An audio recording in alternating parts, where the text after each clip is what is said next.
Happy Tuesday, fabulous fourth graders. We are reading Percy Jackson and the Lightning Thief. We are starting chapter 15 today. We are only going to get through the first part of chapter 15, and we are starting on page 219.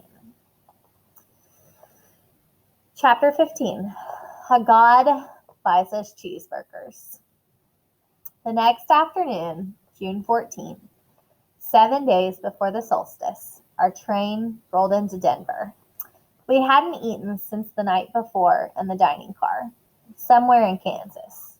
We hadn't taken a shower since Half-Blood Hill, and I was sure that was obvious. Let's try to contact Chiron, Annabeth said. I want to tell him about your talk with the river spirit. You can't use phones, right? I'm not talking about phones. We wandered through downtown for about half an hour, though I wasn't sure what Annabeth was looking for. The air was dry and hot, which felt weird after the humidity of St. Louis. Everywhere we turned, the Rocky Mountains seemed to be staring at me, like a tidal wave about to crash into the city. Finally, we found an empty do-it-yourself car wash. We veered toward the stall farthest from the street, keeping our eyes open for patrol cars. We were 3 adolescents hanging out at a car wash without a car. Any cop worth his donuts would figure we were up to no good. What exactly are we doing? I asked as Grover took out the spray gun. It's 75 cents, he grumbled. I've only got 2 quarters left. Annabeth? Don't look at me, she said. The dining car wiped me out.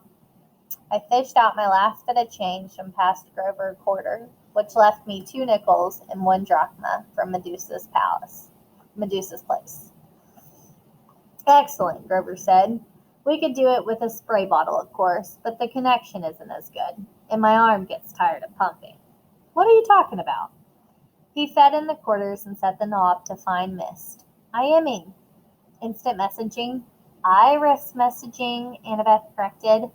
The rainbow goddess Iris carries messages for the gods. If you know how to ask, and she's not too busy, she'll do the same for half-bloods. You summon the goddess with a spray gun? Grover pointed the nozzle in the air and water hissed out in a thick white mist. Unless you know an easier way to make a rainbow. Sure enough, late afternoon light filtered through the vapor and broke into colors. Annabeth held her palm out to me. Drachma, please. I handed it over. She raised the coin over her head. Oh, goddess, accept our offering. She threw the drachma into the rainbow. It disappeared in a golden shimmer. Half-Blood Hill, Annabeth requested.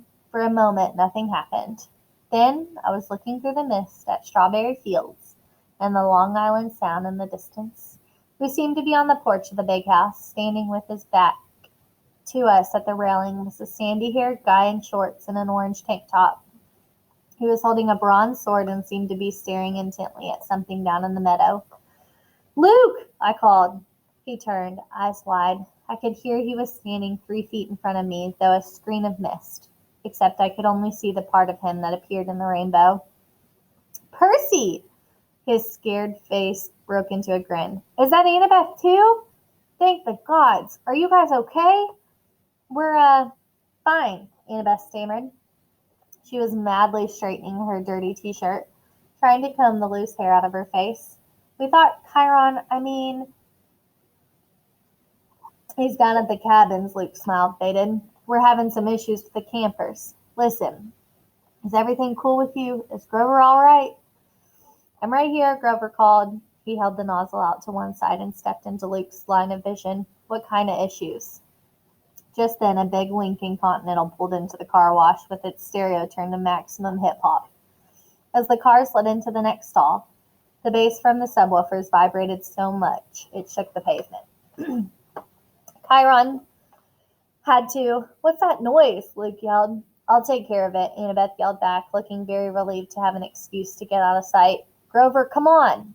What? Grover said, but give Percy the nozzle and come on, she ordered. Grover muttered something about girls being harder to understand than the oracle at Delphi. Then he handed me the spraying gun and followed Annabeth. I readjusted the hose so I could keep the rainbow going and still see Luke. Chiron had to break up a fight, Luke shouted to me over the music. Things are pretty tense here, Percy. Word leaked out about the Zeus-Poseidon standoff. We're still not sure how. Probably the same scumbag who summoned the Hellhound. Now the campers are starting to take sides. It's shaping up like the Trojan War all over again. Aphrodite, Ares, and Apollo are backing Poseidon, more or less. Athena is backing Zeus. I shuddered to think that Clarice's cabin would ever be on my dad's side for anything. In the next stall, I heard Annabeth and some guy arguing with each other. Then the music's volume decreased drastically. So what's your status? Luke asked me. Chiron will be sorry he missed you. I told him pretty much everything, including my dreams. It felt so good to see him. So I feel like I was back at camp even for a few minutes. That I didn't realize how long I had talked until the beeper went off on the spray gun machine. And I realized I only had one more minute before the water shut off. I wished I could be there, Luke told me. We can't help much from here, I'm afraid. But listen, it had to be Hades who took the Master Bolt. He was there at Olympus at the winter solstice. I was chaperoning a field trip and we saw him. But Chiron said the gods can't take each other's magic items directly. That's true, Luke said, looking troubled. Still, Hades has the Helm of Darkness. How could anybody else sneak into the throne room and steal the Master Bolt? You'd have to be invisible. We were both silent until Luke seemed to realize what he'd said. Oh, hey, he protested. I didn't mean Annabeth. She and I have known each other forever. She would never. I mean, she's like a little sister to me. I wondered if Annabeth would like that description. In the stall next to us, the music stopped completely. A man screamed in terror. Car doors slammed and Lincoln peeled out of the car wash. You'd better go see what that was, Luke said. Listen, are you wearing the flying shoes? I'll feel better if I know they've done some good. Oh, yeah. I tried not to sound like a guilty liar. Yeah, they've come in handy. Really? He grinned. They fit and everything? The water shut off. The mist started to evaporate. Well, take care of yourself out there in Denver, Luke called, his voice getting fainter. And tell Grover, it'll be better this time. Nobody will get turned into a pine tree if he just... But the mist was gone, and Luke's image faded to nothing. I was alone in a wet, empty car wash stall. Annabeth and Grover came around the corner, laughing, but stopped when they saw my face. Annabeth's smile faded. What happened, Percy? What did Luke say? Not much, I lied, my stomach feeling as empty as a big 3 cabin. Come on, let's find some dinner. A few minutes later, we were sitting at a booth in a gleaming chrome diner. All around us, families were eating burgers and drinking malts and sodas. Finally, the waitress came over. She raised her eyebrows skeptically. Well, I said, we want to order dinner. You kids have money to pay for it? Grover's lower lip quivered. I was afraid he would start bleeding, or worse, start eating the linoleum. Annabeth looked ready to pass out from hunger. I was trying to think up a sob story for the waitress when a rumble shook the whole building. A motorcycle the size of a baby elephant had pulled up to the curb. All conversation in the diner stopped. The motorcycle's headlight glared red. Its gas tank had flames painted on it, and a shotgun holster riveted to either side, complete with shotguns. The seat was leather, but leather that looked like, well, Caucasian human skin. The guy on the bike would have made pro wrestlers run for mama. He was dressed in a red muscle shirt and black jeans and a black leather duster, with a hunting knife strapped to his thigh. He wore red wraparound shades, and he had the cruelest, most brutal face I'd ever seen.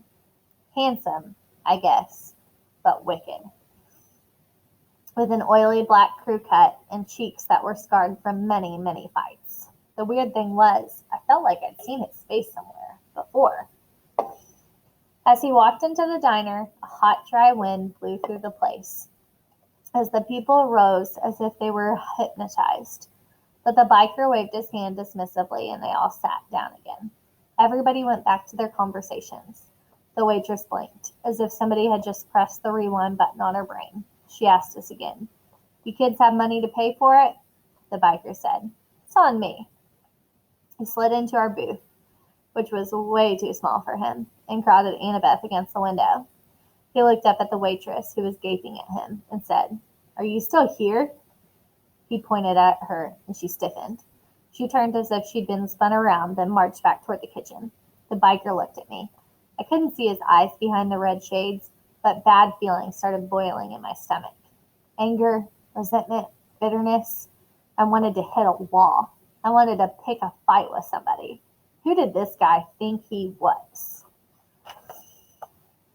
He gave me a wicked grin. So you're old Seaweed's kid, huh? I shouldn't have been surprised. Or scared, but instead I felt like I was looking at my stepdad, Gabe. I wanted to rip this guy's head off. What's it to you? Annabeth's eyes flashed me a warning. Percy, this is... The biker raised his hand. It's okay, he said. I don't mind a little attitude, long as you remember who's the boss. You know who I am, little cousin? Then it struck me why this guy looked familiar. He had the same vicious sneer as some of the kids at Camp Half-Blood, the ones from Cabin 5. You're Clarissa's dad, I said. Ares, god of war. Ares grinned and took off his shades. Where his eyes should have been, there was only fire, empty sockets glowing with miniature nuclear explosions. That's right, punk. I heard you broke Clarissa's spear.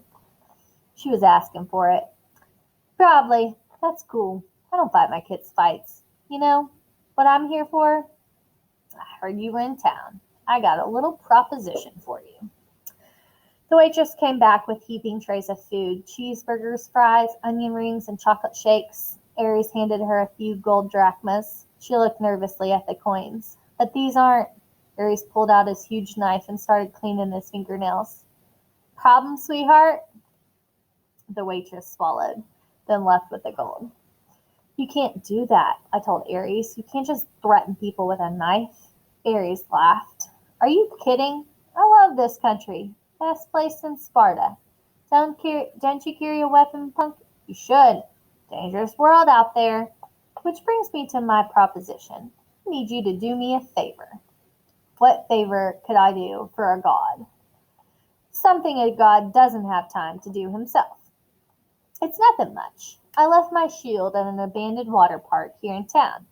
I was going on a little date with my girlfriend. We were interrupted. I've left my shield behind. I want you to fetch it for me. Why don't you go back and get it yourself? The fire in his eye sockets glowed a little hotter. Why don't I turn you into a prairie dog and run you over with my Harley? Because I don't feel like it. A god is giving you an opportunity to prove yourself, Percy Jackson. Will you prove yourself a coward? He leaned forward. Or maybe you only fight when there's a river to dive into, so your daddy can protect you. I wanted to punch this guy, but somehow I knew he was waiting for that. Ares' power was causing my anger. He'd love it if I attacked. I didn't want to give him the satisfaction. We're not interested, I said. We've already got a quest. Ares' fiery eyes made me see things I didn't want to see. Blood and smoke and corpses on the battlefield. I know all about your quest, punk. When that item was first stolen, Zeus sent his best out looking for it. Apollo, Athena, Artemis, and me, naturally. If I couldn't sniff out a weapon that powerful, he licked his lips as if the very thought of the Master Bolt made him hungry. Well, if I couldn't find it, you got no hope. Nevertheless, I'm trying to give you the benefit of the doubt. Your dad and I go way back. After all, I'm the one who told him my suspicions about old corpse breath. You told him Hades stole the boat?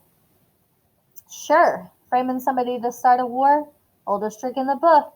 I recognized it immediately. In a way, you got me to thank for your little quest. Thanks, I grumbled. Hey, I'm a generous guy. Just do my little job and I'll help you on your way. I'll arrange a ride west for you and your friends. We're doing fine on our own. Yeah, right. No money, no wheels, no clue what you're up against. Help me out and maybe I'll tell you something you need to know. Something about your mom. My mom? He grinned. That got your attention. The water park is a mile west on Delancey. Can't miss it. Look for the Tunnel of Love ride. What interrupted your date? I asked. Something scare you off? Aries bared his teeth.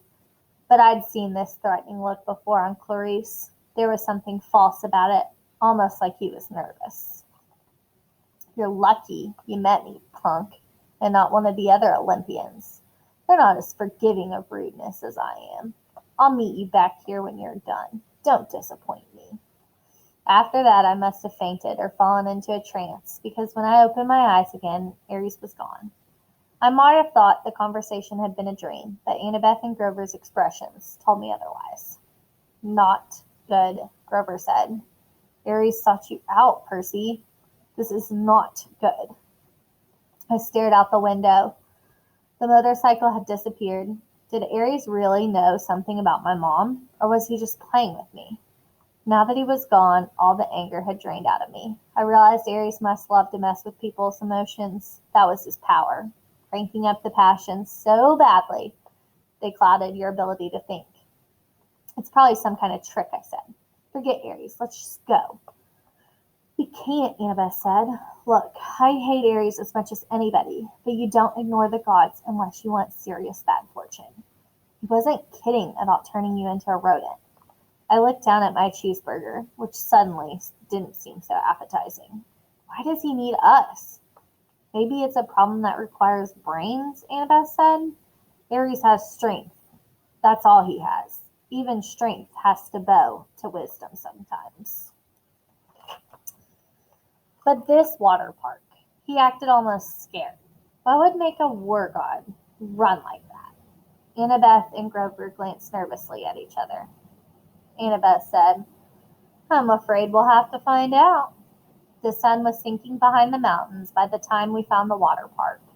Judging from the sign, it once had been called Waterland. But now some of the letters were smashed out, so it read, Wat Rad. The main gate was padlocked and topped with barbed wire. Inside, huge dry water slides and tubes and pipes curled everywhere, leading to empty pools. Old tickets and advertisements fluttered around the asphalt. With night coming on, the place looked sad and creepy. If Aries brings his girlfriend here for a date, I said, staring up at the barbed wire, I'd hate to see what she looks like.